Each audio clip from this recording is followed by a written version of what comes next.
రేపు Pulivendula ఒంటిమిట్టలో ZPTC bypolls జరగనున్నాయి. Polling కు ఏర్పాట్లు చేస్తున్నారు అధికారులు. ఒంటిమిట్ట, పులివెందుల ప్రాంతాల్లో కట్టుదిట్టమైన భద్రతా ఏర్పాట్లు చేశారు. పోలింగ్ ప్రాంతాల్లో సీసీ కెమెరాలు, డ్రోన్లతో పర్యవేక్షణ చేపడుతున్నారు. ఉపపోర్లో టీడీపీ, వైసీపీలు హోరాహోరీగా ఎన్నికల ప్రచారం నిర్వహించాయి. ఒంటిమిట్టలో 11 మంది, పులివెందుల బరిలో 11 మంది అభ్యర్థులు ఉన్నారు. పులివెందులలో మొత్తం 10,601 మంది ఓటర్లు ఉండగా 15 పోలింగ్ బూత్లు ఏర్పాటు చేశారు. ఒంటిమిట్టలో మొత్తం 24,606 మంది ఓటర్లు ఉండగా 30 పోలింగ్ బూత్లు ఏర్పాటు చేశారు. పులివెందులలో అదనపు బలగాలతో భారీగా భద్రత ఏర్పాటు చేశారు. పులివెందుల, ఒంటిమిట్టలో 500 మందిని బైండ్ ఓవర్ చేశారు.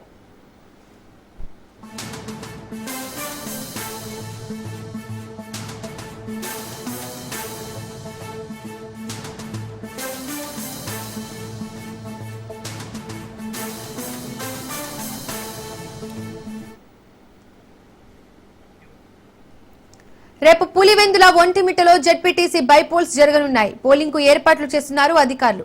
ఒంటిమిట్ట, పులివెందుల ప్రాంతాల్లో కట్టుదిట్టమైన భద్రత ఏర్పాటు చేశారు. పోలింగ్ ప్రాంతాల్లో సీసీ కెమెరాలు, డ్రోన్లతో పర్యవేక్షణ చేపడుతున్నారు. ఉపపోర్లో టీడీపీ, వైసీపీలు హోరాహోరీగా ఎన్నికల ప్రచారం నిర్వహించాయి. ఒంటిమిట్టలో 11 మంది, పులివెందుల బరిలో 11 మంది అభ్యర్థులు ఉన్నారు. పులివెందులలో మొత్తం 10,601 మంది ఓటర్లు ఉండగా 15 పోలింగ్ బూత్లు ఏర్పాటు చేశారు. ఒంటిమిట్టలో మొత్తం 24,606 మంది ఓటర్లు ఉండగా 30 పోలింగ్ బూత్లు ఏర్పాటు చేశారు. పులివెందులలో అదనపు బలగాలతో భారీగా భద్రత ఏర్పాటు చేశారు. పులివెందుల, ఒంటిమిట్టలో 500 మందిని బైండ్ ఓవర్ చేశారు. ఇదే అంశానికి సంబంధించి మరిన్ని డీటెయిల్స్ మా ప్రతినిధి హుసేన్ అందిస్తారు. హుసేన్, రేపు జరగబోయే పులివెందుల జడ్పీటీసీ బైపోల్స్ కి ఏర్పాట్లు ఏ విధంగా ఉన్నాయి? డీటెయిల్స్ ఏంటి? Okay, thank you Deepika. ఉమ్మడి కడప జిల్లాలో రేపు జరగనున్నటువంటి 2 ఉప ఎన్నిక స్థానాలైన ఒంటిమిట్ట, పులివెందులకు సంబంధించి జిల్లా యంత్రాంగం అన్ని రకాల చర్యలు తీసుకుంది. పకడ్బందీగా ఎన్నికలు జరిపేందుకు సర్వం సిద్ధం చేసిందనుకోవచ్చు. ఇప్పటికే జిల్లా కలెక్టర్ చెరుకూరి శ్రీధర్ 2 మండలాల్లోని రెండు మండలాల్లో ఉంటున్నటువంటి దాదాపు అన్ని పోలింగ్ స్టేషన్లను స్వయంగా పరిశీలించారు కూడా. అంతేకాకుండా ఈ ఎన్నికలను ప్రతిష్టగా తీసుకుని ఎలాంటి అనుమానాలకు, అపోహలకు తావివ్వకుండా సిబ్బంది నిక్కచ్చిగా వ్యవహరించాలని కూడా పలు సందర్భాల్లో సూచించడం జరిగింది. అలాగే కలెక్టరేట్ లోని సభాభవన్లో కూడా ఎన్నికల సిబ్బందికి అన్ని రకాల సలహాలు, సూచనలు సైతం ఇచ్చారు. మంగళవారం అంటే రేపటి రోజున ఉదయం 7 గంటల నుంచి సాయంత్రం 5 గంటల వరకు ఈ పోలింగ్ జరగనుంది. ఒంటిమిట్టలో 30 పోలింగ్ కేంద్రాల్లో, తర్వాత పులివెందులలో మొత్తం 15 కేంద్రాల్లో ఈ పోలింగ్ జరిగేటువంటి అవకాశం ఉంది. పులివెందులలో ఇప్పటికే ఓటర్లకు సంబంధించి 95% స్లిప్పులను ఎన్నికల యంత్రాంగం అందజేయడం కూడా జరిగింది. అలాగే ఒంటిమిట్టలో కూడా 96% పైగా ఓటర్ స్లిప్పుల పంపిణీ కార్యక్రమాన్ని అధికారులు నిర్వహించారు. అయితే పులివెందులలో 15, ఒంటిమిట్ట ప్రాంతంలో 10 సమస్యాత్మక పోలింగ్ కేంద్రాలు ఉన్నట్టు కూడా పోలీసులు గుర్తించడం జరిగింది. అలాంటి చోట్ల వెబ్ కాస్టింగ్ తో పాటు సీసీ కెమెరాల పర్యవేక్షణ ఉంటుంది. అలాగే మైక్రో అబ్జర్వర్లను సైతం అధికారులు ఈ పోలింగ్ కోసం నియమించడం జరిగింది. ఇవాళ ఉదయం నుంచి ఎన్నికల సామాగ్రిని, అంటే రేపు జరిగేటువంటి ఎన్నికలకు సంబంధించి ఇవాళ ఉదయం నుంచి ఎన్నికల సామాగ్రిని పోలింగ్ కేంద్రాలకు అధికారులు తరలించే పనిలో ప్రస్తుతానికైతే నిమగ్నమై ఉన్నారు. అంతేకాకుండా రేపటి రోజున జరిగేటువంటి పోలింగ్ కు సాయంత్రం 5 దాకా క్యూ లైన్లలో ఉన్న వారికి ఓటు వేసే అవకాశాన్ని కూడా అధికారులు కల్పించారు. అంటే ఇందుకు సంబంధించి 5 గంటల లోపు ఎవరైనా సరే ఓటర్లు ఎంతమంది వచ్చినా కూడా వారికి అదనపు సమయాన్ని కేటాయించి వారందరూ ఓట్లు వేసేందుకు వెసులుబాటును అధికారులు కల్పించేటువంటి అవకాశం కూడా ఉంది. ఇక ఎన్నికల పోలింగ్ తంతు పూర్తిగా ముగిశాక, అంటే పోలింగ్ పూర్తిగా అయిపోయిన తర్వాత ఒక రోజు గ్యాప్ తో, అంటే బుధవారం కాకుండా గురువారం 14వ తేదీన ఈ కౌంటింగ్ ఏర్పాట్లకు సంబంధించి అధికారులు ఇప్పటికే అన్ని రకాల చర్యలు కూడా పూర్తి చేశారనుకోవచ్చు. ఈ కార్యక్రమాన్ని, అంటే కౌంటింగ్ కార్యక్రమాన్ని కడపలోని మౌలానా ఆజాద్ జాతీయ ఉర్దూ యూనివర్సిటీలో ఈ ఓట్ల లెక్కింపు కార్యక్రమం జరిగేటువంటి అవకాశం ఉంది. ఎలాంటి అవాంఛనీయ సంఘటనలు జరగకుండా జిల్లా కలెక్టర్ శ్రీధర్ తో పాటు జిల్లా ఎస్పీ అశోక్ కుమార్ ఇప్పటికే అన్ని రకాల చర్యలు తీసుకోవడం జరిగింది. అంతేకాకుండా కర్నూలు రేంజ్ డిఐజీ కోయ ప్రవీణ్ మరోసారి నిన్న ఇక్కడికి వచ్చి అన్ని రకాలుగా పరిస్థితులను స్వయంగా సమీక్షించారు. సమస్యాత్మక ప్రాంతాల్లో ఆర్ముడ్ బలగాలు మోహరించేటట్లు పోలీసులకు దిశానిర్దేశం కూడా చేశారు. అంతేకాకుండా పోలింగ్ కేంద్రాలకు 100 మీటర్ల దూరంలో ఏపీఎస్పీ బలగాలతో మోహరించేటట్లు కూడా అన్ని ఏర్పాట్లు చేయడం జరిగింది. వజ్రా మొబైల్ కెమెరా వాహనాలతో ఈ ఎన్నికల పర్యవేక్షణ పూర్తిగా కొనసాగనుంది. అంతేకాకుండా డ్రోన్ కెమెరాల నిఘాతో కూడా విహంగ వీక్షణ ఉంటుందని కూడా ఇప్పటికే జిల్లా ఎస్పీ అశోక్ కుమార్ వెల్లడించారు. ఇలా పులివెందుల ఒంటిమిట్ట బైపోల్ కు సంబంధించి ఎప్పుడూ లేని విధంగా జిల్లా యంత్రాంగం అన్ని రకాల పగడ్బందీ చర్యలు చేపట్టింది. Deepika. Right Hussain, thank you.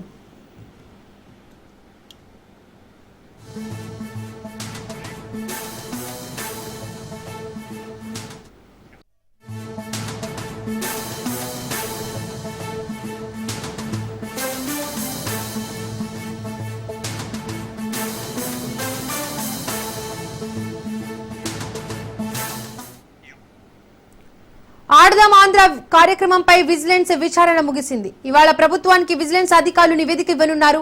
గత ప్రభుత్వంలో 119 కోట్లతో ఆడదాం ఆంధ్ర కార్యక్రమం నిర్వహించగా ఇందులో భారీగా అవినీతి జరిగిందని కూటమి ఆరోపిస్తోంది. 37.50 కోట్ల క్రీడా పరికరాల కొనుగోళ్లలో కమిషన్ల వ్యవహారం నడిచినట్లు ప్రభుత్వానికి ఫిర్యాదులు అందాయి. ఢిల్లీ, మూసీ, యూపీ, బెంగళూరు ప్రాంతాలకు చెందిన 6 సంస్థల నుంచే క్రీడా పరికరాలు కొనుగోలు చేసినట్లు ఆరోపణలు ఉన్నాయి. క్రీడలతో సంబంధం లేని రోడ్లు, భవనాల శాఖ ద్వారా టెండర్లు పిలిచి సరఫరా సంస్థలను ఎంపిక చేయడంపై అనుమానాలు వ్యక్తం చేస్తున్నారు. ఆడదాం ఆంధ్రకు ఖర్చు చేసిన 119 కోట్లలో 40 కోట్ల అవినీతి జరిగినట్టు విజిలెన్స్ రిపోర్ట్ సిద్ధం చేసింది.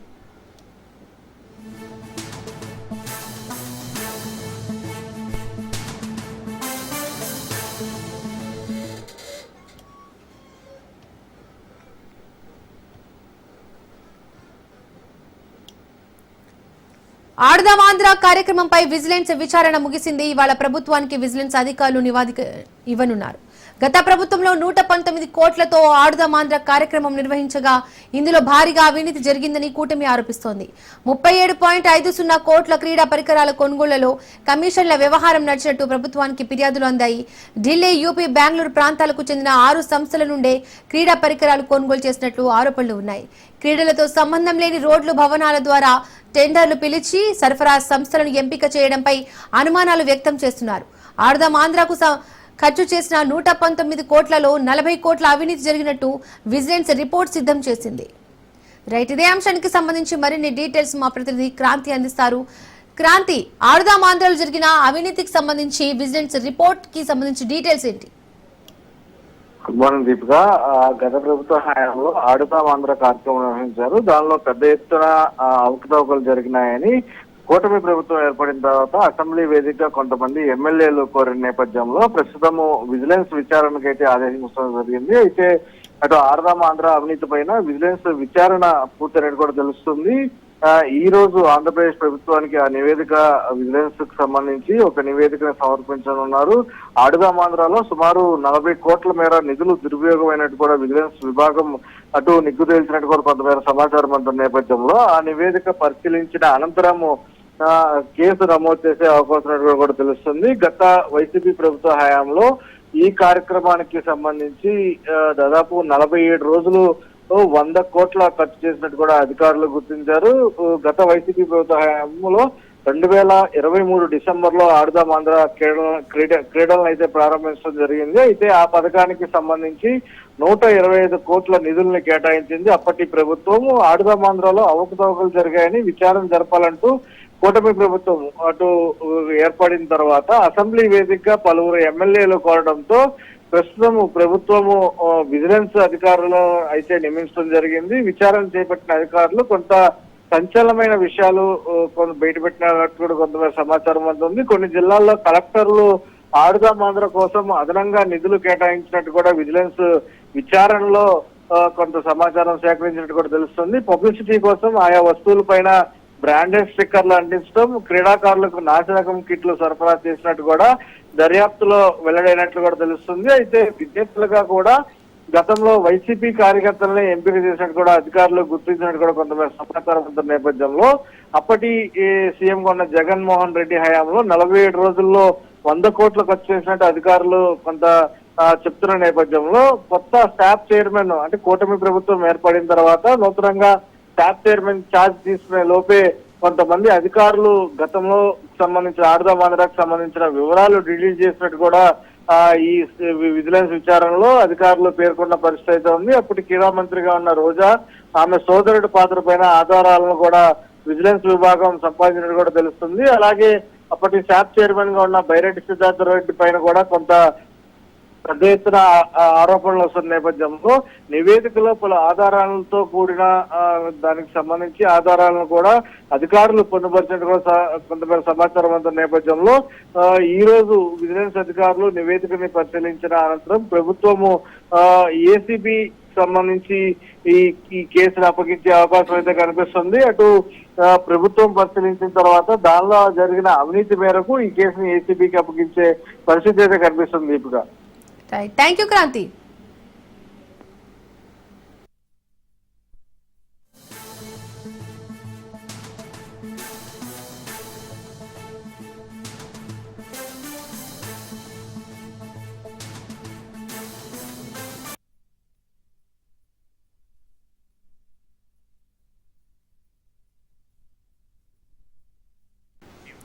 ఏపీ లిక్కర్ స్కామ్ కేసులో సిట్ దూకుడు పెంచింది. ఇవాళ అడిషనల్ ఛార్జ్ షీట్ దాఖలు చేసే అవకాశం ఉంది. అయితే ఈ అడిషనల్ ఛార్జ్ షీట్ లో సిట్ ఏ అంశాలను ప్రస్తావిస్తోందనేది ఉత్కంఠగా మారింది. ఇవాల్టితో ధనుంజయ కృష్ణమోహన్ అరెస్టుకు 90 రోజులు అవుతుండగా లిక్కర్ కేసులో ఇప్పటికే తెరపైకి 11 కోట్ల సీజ్ వ్యవహారం రాగా మొత్తం 12 మంది అరెస్ట్ చేశారు. ధనుంజయ కృష్ణమోహన్, బాలాజీ, గోవిందప్ప పాత్రపై అడిషనల్ ఛార్జ్ షీట్ లో సిట్ కీలక విషయాలు ప్రస్తావించనుంది.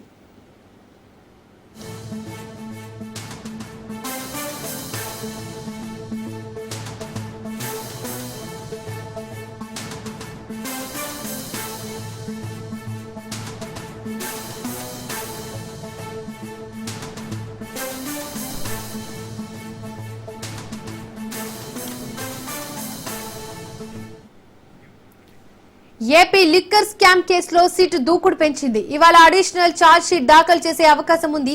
అయితే ఈ అడిషనల్ ఛార్జ్ షీట్ లో సిట్ ఏ అంశాలను ప్రస్తావిస్తోందనేది ఉత్కంఠగా మారింది. ఇవాల్టితో ధనుంజయ కృష్ణమోహన్ అరెస్టుకు 90 రోజులు అవుతుండగా లిక్కర్ కేసులో ఇప్పటికే తెరపైకి 11 కోట్ల సీజ్ వ్యవహారం రాగా మొత్తం 12 మందిని అరెస్ట్ చేశారు. ధనుంజయ కృష్ణమోహన్, బాలాజీ, గోవిందప్ప పాత్రపై అడిషనల్ ఛార్జ్ షీట్ లో సిట్ కీలక విషయాలు ప్రస్తావించనుంది.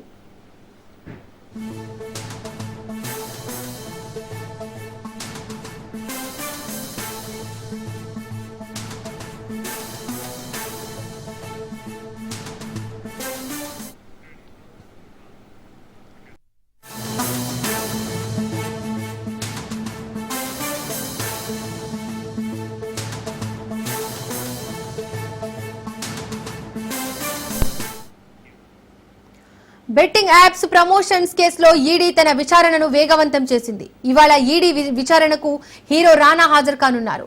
బెట్టింగ్ యాప్ ప్రమోషన్లతో వచ్చిన ఆదాయం, ఆ డబ్బు ఎక్కడి నుండి వచ్చిందనే విషయాలపై ఈడీ ప్రధానంగా దృష్టి సారించింది. కొంతమంది సినీ ప్రముఖులు ఈ యాప్లకు ప్రచారకర్తలుగా వ్యవహరిస్తూ భారీగా డబ్బులు సంపాదించారని, ఇందులో అక్రమ లావాదేవీలు జరిగాయని అందుకే వారికి నోటీసులు పంపించి విచారణ చేస్తున్నారు. ఇటీవల ప్రకాష్ రాజ్, విజయ్ దేవరకొండను అధికారులు విచారించి కీలక సమాచారాన్ని సేకరించారు. ఇవాళ హీరో రానాను అధికారులు ప్రశ్నించనున్నారు. ఎల్లుండి ఇదే కేసులో సినీ నటి మంచు లక్ష్మి కూడా ఈడీ విచారణకు హాజరు కానున్నారు.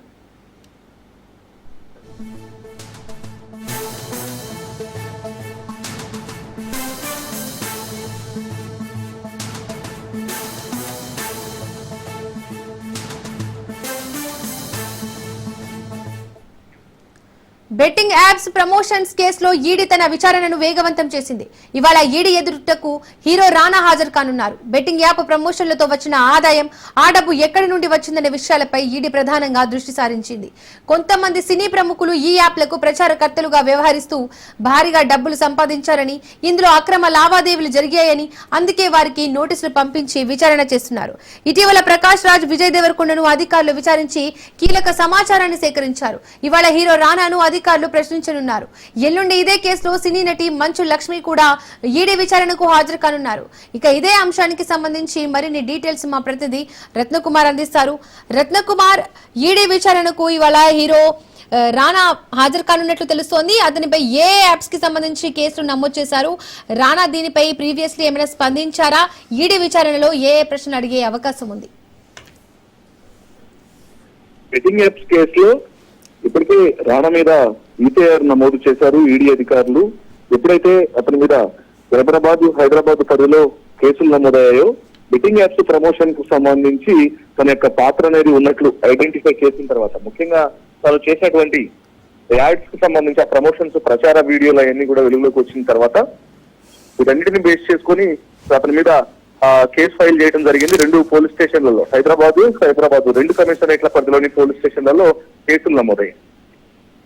అయితే ఇందులో ప్రధానంగా ఖచ్చితంగా పెద్ద ఎత్తున మనీ లాండరింగ్ జరిగిందన్న ఉద్దేశంతోనే ఈడీ అధికారులు ఎంట్రీ ఇచ్చి ఇందులో లావాదేవీలు అనేవి భారీ మొత్తంలో జరిగి ఉండొచ్చినటువంటి అనుమానాలతో మొదటిగా ఇందులో ఎవరి మీద అయితే 29 మంది మీద కేసులు నమోదయ్యాయో వాళ్ళలో కొంతమందికి ఈసీ సంబంధించి విచారణకు పిలవడం జరిగింది. ఇప్పటికీ ఒకవైపున సీనియర్ నటుడు ప్రకాష్ రాజ్ని అలాగే హీరో విజయ్ దేవరకొండ ఇద్దరిని కూడా విచారణకు పిలిచి సుదీర్ఘ విచారణ చేశారు. వాళ్ళు డాక్యుమెంట్స్ తో సహా విచారణకు హాజరైన సందర్భంలోనే బెట్టింగ్ యాప్స్ ప్రమోషన్స్ లో వారి యొక్క పాత్ర మీద ఆరా తీశారు. ఈ క్రమంలోనే నేడు హీరో రాణాకు నోటీసులు ఇచ్చి విచారణకు హాజరు కావాలని తెలియజేశారు. గతంలో 2 సార్లు నోటీసులు ఇచ్చినప్పటికీ కూడా హీరో రాణా విచారణకు హాజరు కాలేదు. అయితే ఈసారి ఖచ్చితంగా విచారణకు హాజరవుతారనే విషయమే తెలుస్తోంది. తనకు వ్యక్తిగత కారణాల కారణంగా మరొక తేదీ ఇవ్వాలని గతంలో కోరారు కాబట్టి అందుకు అనుగుణంగానే ఈడీ అధికారులు సైతం ఇవాళ విచారణకు హాజరు కావాలి 11వ తేదీన అనేటువంటి విషయాలను తెలియజేశారు. ఇక మరికొద్ది సేపట్లోనే ఈడీ విచారణకు హీరో రాణా విచారణకు హాజరవబోతున్నటువంటి విషయం తెలుస్తోంది. ముఖ్యంగా ఆయన జంగిల్ రమ్మీ అనేటువంటి యాప్ ను ప్రమోట్ చేశారు. జంగిల్ రమ్మీతో పాటు మరికొన్ని బెట్టింగ్ యాప్స్ ను కూడా ప్రమోట్ చేయడం జరిగింది. ఈ బెట్టింగ్ యాప్స్ ప్రమోషన్స్ లోని కొన్ని యాప్స్ అనేవి విదేశాల నుంచి ఆపరేట్ అవుతున్నటువంటి విషయాన్ని కూడా తెలుసుకున్నారు కాబట్టి వాళ్ళకు అమౌంట్ ట్రాన్సాక్షన్స్ అనేవి ఎలా జరుగుతున్నాయి, హవాలా రూపంలో ట్రాన్సాక్షన్స్ జరిగిందా లేదంటే క్రిప్టో కరెన్సీ రూపంలో ట్రాన్సాక్షన్స్ జరిగాయా, ఏ రకంగా వీళ్ళు అమౌంట్ మొత్తాన్ని కూడా తీసుకున్నారు అనే దాని మీద ప్రస్తుతం ఈడీ అధికారులు రాణాను ప్రశ్నించేటువంటి అవకాశాలు ఉంటాయి. మరోవైపు ఇవాళ ఆయన విచారణకు హాజరయ్యేటప్పుడు ఖచ్చితంగా బెట్టింగ్ యాప్స్ ప్రమోషన్స్ అనేవి చేశారు కాబట్టి గత కొంతకాలం నుంచి చేసినటువంటి బ్యాంకు ట్రాన్సాక్షన్స్ అనేవి ఏవైతే ఉన్నాయో వాటికి సంబంధించినటువంటి డాక్యుమెంట్స్ ని కూడా బ్యాంక్ స్టేట్మెంట్లను తీసుకొని విచారణకు హాజరవుతారు. Right Ratnakumar, thank you.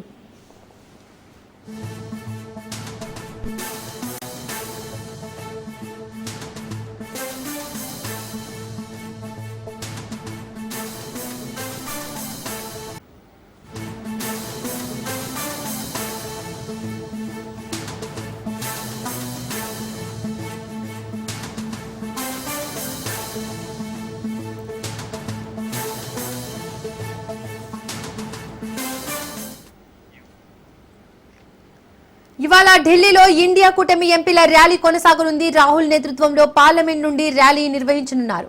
ఓట్ల చోరీపై ఎన్నికల సంఘానికి రాహుల్ గాంధీ సవాల్ చేశారు. ఈసీ అపాయింట్మెంట్ ను ప్రతిపక్షాలు కోరాయి.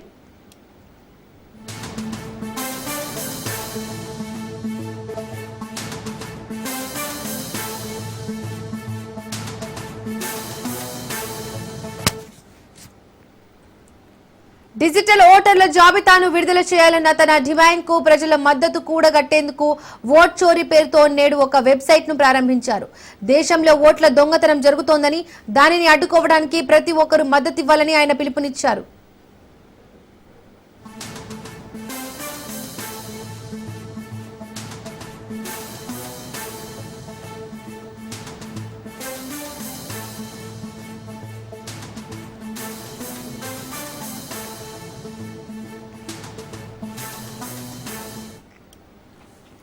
ప్రజలు, పార్టీలు ఓటర్ల జాబితాను తనిఖీ చేసేందుకు వీలుగా ఈసీఐ పారదర్శకంగా వ్యవహరించి డిజిటల్ ఓటర్ల జాబితాను విడుదల చేయాలని ఆయన డిమాండ్ చేశారు.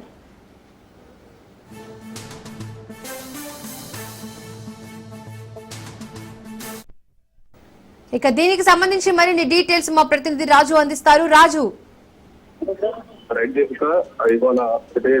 పార్లమెంట్ నుంచి ఈసీఐ వరకు ప్రతిపక్ష పార్టీల ఎంపీలు, అన్ని రాజకీయ పార్టీలు, ఇండియా కూటమిలో ఉన్నటువంటి అన్ని రాజకీయ పార్టీల ఎంపీలు ఈ నిరసన ర్యాలీలో పాల్గొనబోతా ఉన్నారు. రాహుల్ గాంధీ ఎత్తున ఈ యొక్క దేశవ్యాప్తంగా ఈ యొక్క ఓట్ల చోరీ జరిగిందనేటువంటి ఆరోపణలు చేస్తా ఉన్నారు. ఇటీవల పవర్ పాయింట్ ప్రజెంటేషన్ ఇవ్వడం జరిగింది. వాళ్ళు ప్రత్యేకంగా బెంగళూరులో ఒకే మహిళ 2 చోట్ల ఓటు హక్కును వినియోగించుకున్నారు.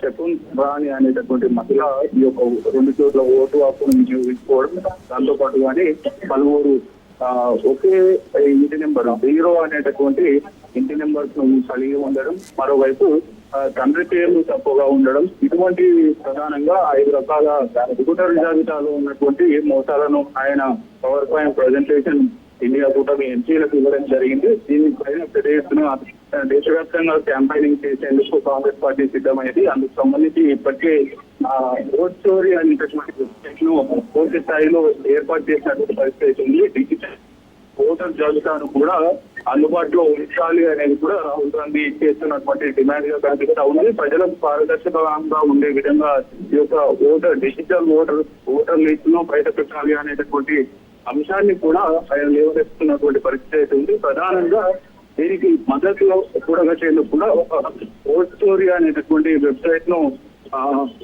ఏర్పాటు చేయడం జరిగింది. ఇందుకు పెద్ద ఎత్తున కాంగ్రెస్ పార్టీ మద్దతు కూడగడుతున్నటువంటి పరిస్థితి అయితే ఉంది. ప్రతి ఒక్కరు తమ రాహుల్ గాంధీకి మద్దతు ఇస్తున్నటువంటి పరిస్థితి అయితే ఉంది. పూర్తి స్థాయిలో కూడా అటు ఇవాళ జరగబోయేటటువంటి నిరసన ర్యాలీ పార్లమెంటు ఆవరణ నుంచి ఈసీ వరకు ఇండియా కూటమి ఎంపీలు ఈ నిరసన ప్రదర్శనలో పాల్గొనబోతా ఉన్నారు. అంతేకాకుండా ఈ యొక్క నిరసన ర్యాలీ రాహుల్ గాంధీ నేతృత్వంలో జరగబోతా ఉంది. ఈ యొక్క ఓట్ల చోరీకి సంబంధించి ఇప్పటికే ఒకవైపు పార్లమెంట్ లో బీహార్ ఎన్నికలు త్వరలో సమీపిస్తున్న వేళ పార్లమెంట్ లో ఇటీవల పెద్ద ఎత్తున ఎస్ఐఆర్ కు సంబంధించి నినాదాలు చేశారు. మరోవైపు పార్లమెంట్ లో ఆందోళనలు చేసిన నేపథ్యంలో ఈ ప్రస్తుతం ఈ యొక్క ఓట్ల చోరీ అంశాన్ని కూడా దేశవ్యాప్తంగా కొంత వివాదం రాజేస్తున్నటువంటి పరిస్థితి అయితే ఉంది. ఇప్పటికే ప్రతిపక్ష పార్టీలకు చెందినటువంటి ఎంపీలు ఈసీ అపాయింట్మెంట్ కోరారు. దాంతో పాటు కానీ ఒకవైపు కర్ణాటకకు చెందినటువంటి ఎన్నికల సంఘం రాహుల్ గాంధీకి ఇప్పటికే నోటీసులు జారీ చేసింది.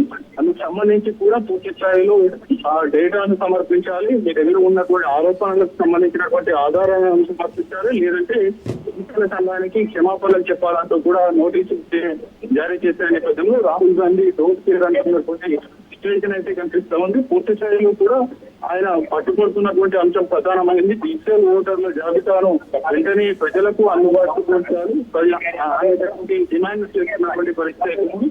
ఓటు చోరీకి సంబంధించి కూడా పూర్తి స్థాయిలో ప్రజల యొక్క మద్దతు కూడా వచ్చే విధంగా ఓటు చోరీ వెబ్సైట్ ను రాహుల్ గాంధీ ఓపెన్ చేశారు. ఇందుకు సంబంధించి కూడా కాంగ్రెస్ పార్టీ ముమ్మరంగా వివిధ రాష్ట్రాల్లో కూడా ప్రచారం చేస్తా ఉంది. రాహుల్ గాంధీకి మద్దతు పలుకుతున్నటువంటి పరిస్థితి అయితే ఉంది. ఆ వెబ్సైట్ లో వారి యొక్క మద్దతుకు తెలుపుతున్నటువంటి వారి యొక్క వివరాలను కూడా నమోదు చేస్తున్నటువంటి పరిస్థితి అయితే ఉంది. దీపిక.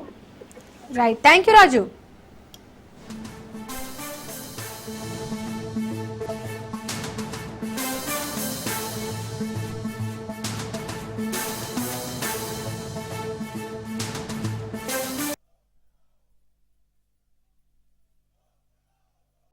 నేటి నుండి టాలీవుడ్ లో షూటింగ్స్ పూర్తిగా బంద్ కాబోతున్నాయి.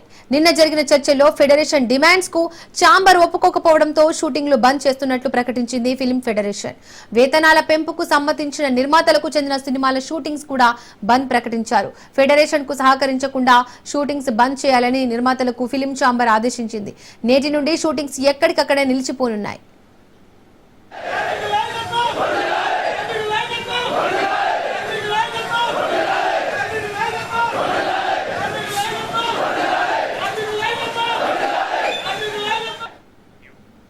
కండిషన్స్ కు ఫెడరేషన్ ఓకే అంటేనే వేతనాలు పెంచుతామని నిర్మాతలు చెప్పారు.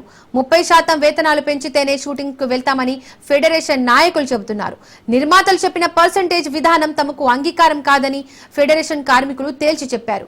నిర్మాతలు కొన్ని యూనియన్లను విడగొట్టే విధంగా వ్యవహరిస్తున్నారని పీపుల్స్ మీడియా నిర్మాత టీజీ విశ్వప్రసాద్ సినీ కార్మికులకు క్షమాపణ చెప్పాల్సిందేనని ఫిల్మ్ ఫెడరేషన్ డిమాండ్ చేస్తోంది.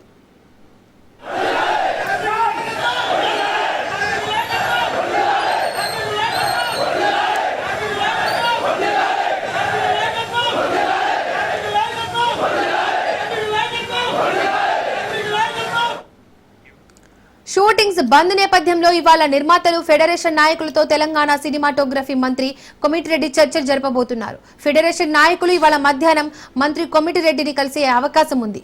వీలైనంత త్వరగా ఈ సమస్యను పరిష్కరిస్తామని ఇప్పటికే మంత్రి చెప్పారు. మరోవైపు టాలీవుడ్ లో నెలకొన్న ఈ వివాదం త్వరలోనే ముగిసి షూటింగ్స్ మళ్లీ స్టార్ట్ అవ్వాలని నిర్మాతలు కోరుకుంటున్నారు.